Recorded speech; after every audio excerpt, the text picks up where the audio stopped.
You get one perfectly worded wish, but someone you will never meet gets equal power to wish one thing against your life. Do you accept?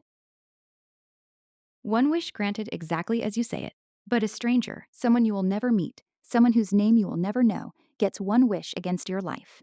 Do you accept? Maya Chen is 29 years old, lives in a one-bedroom apartment in Sacramento, and works as a junior accountant at a logistics company where she makes $54,000 a year before taxes. Her rent is $1,800 a month. Her car is a 2015 Civic with 140,000 miles on it.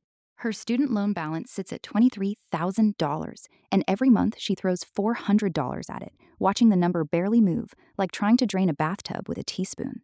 She has about $3,700 in savings, and she is good, almost ritualistically good, about never touching it. That cushion is the wall between her and the kind of disaster that does not let you come back. On a Tuesday night in March, she is sitting in her car in the parking lot of a 7-Eleven, eating a terrible turkey sandwich, when her phone buzzes with a text from a number she does not recognize. The message is a photograph of two golden lamps facing each other, floating in a black void, and below the photograph, 4 words. Wish with a twist. She almost deletes it. She almost laughs. But the photograph looks too strange to be spam, too deliberate to be a scam, and the lamps in the image seem to be humming in a way that photographs should not hum. She types back, "What do you mean?" The reply arrives in 11 seconds. One wish, perfectly worded. Anything you ask. But a stranger you will never meet gets equal power. One wish against your life. Same rules. Same precision. They can name anything. Loss of a job. Loss of health. Loss of a person. You do not get to know who they are, what they wish for, or when. You only find out when it lands. Maya sits in the parked Civic for a long time, watching the steam from her coffee fade against the windshield. The math is absurd, but her brain does what her brain always does. It runs the numbers. If she gets one perfectly worded wish, and she is careful, and she is precise, and she thinks the way she thinks about tax loopholes and deductions, the kind of thinking that makes her good at her job even though her job does not pay her enough to be good at it, then maybe she can get something enormous. A wish that changes the shape of her entire life. The stranger is a risk, yes. A real risk. But a stranger does not know her. A stranger has no information. A stranger is firing a weapon into the dark. She texts back, "What are the rules?" The reply is a list. One wish each. The wording must be exact. The wish must be possible within the laws of physics as they are currently understood. No wishing for more wishes. No wishing to know the identity of the stranger. No wishing to undo the stranger's wish once it lands. The lamps glow for exactly 72 hours, then they go dark forever. You have one shot. Maya drives home. She sits at her kitchen table with a legal pad and a black pen, and she begins to write. Her roommate, Devin, a barista who is awake because he works the closing shift, comes home at 11 and finds her still there. He sets down his bike helmet. "What are you doing?" Maya does not look up. "I am writing the most important sentence of my life." He pulls out a chair. "What do you mean?" She tells him. He listens without interrupting, which is one of the things she likes about Devin, and when she is done, he goes to the fridge, takes out 2 beers, opens both, and slides one across the table. "Okay," he says. "What is the wish?" She turns the legal pad around. She has written 11 drafts. Each one tries to close the loophole.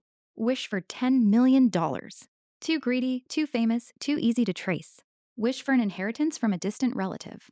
Takes years to settle, gets contested. Wish for my student loans to be paid off. Small. Wish for a salary of $500,000 a year.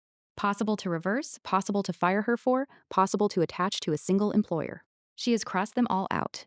Devin reads the list. He taps the 11th draft. "What about this one?" She reads it out loud. "I wish for a sealed envelope to appear in my apartment." Inside the envelope is a single sheet of paper that lists, in plain English, the exact date, the exact mechanism, and the exact legal or financial action that will result in my receiving a net, after-tax, untraceable sum of $7,500,000 within 90 days of opening it. And I wish for that mechanism to be lawful, harmless to any third party, and impossible to reverse.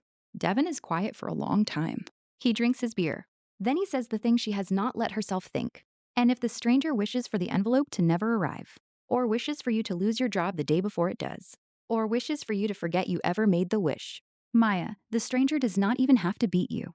The stranger just has to make you lose." He leans back. "Or what if the stranger wishes for the mechanism to be something terrible? Something that hurts someone else on the way to you?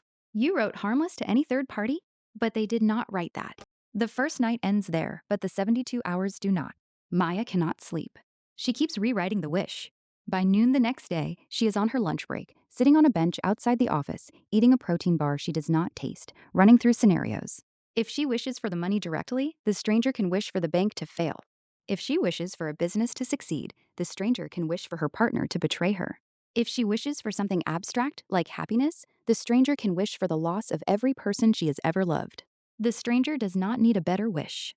The stranger just needs a counter W, and the stranger is not bound by her rules. She told the lamps harmless to any third party. The stranger did not. That is the asymmetry. That is the trap.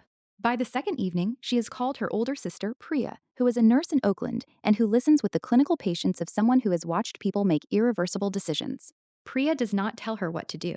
Priya tells her what to ask. Ask yourself what you actually want, not what sounds clever, not what beats the stranger on paper. What do you actually want your life to feel like in 5 years? Maya stares at the legal pad.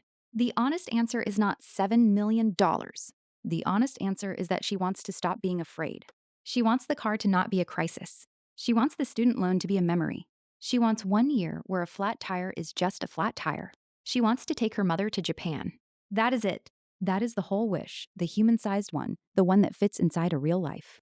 And that is when she understands.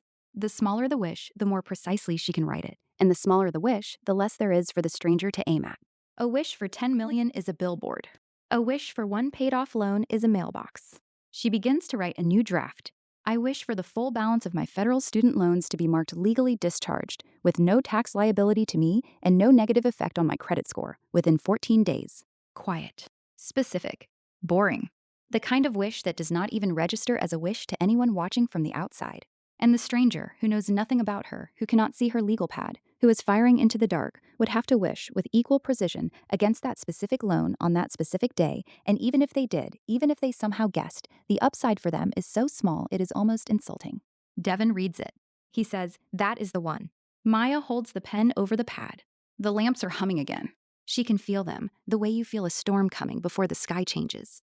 And then the question opens up inside her, the one that does not have a clever answer, the one she cannot solve on a legal pad. What if the stranger is not random?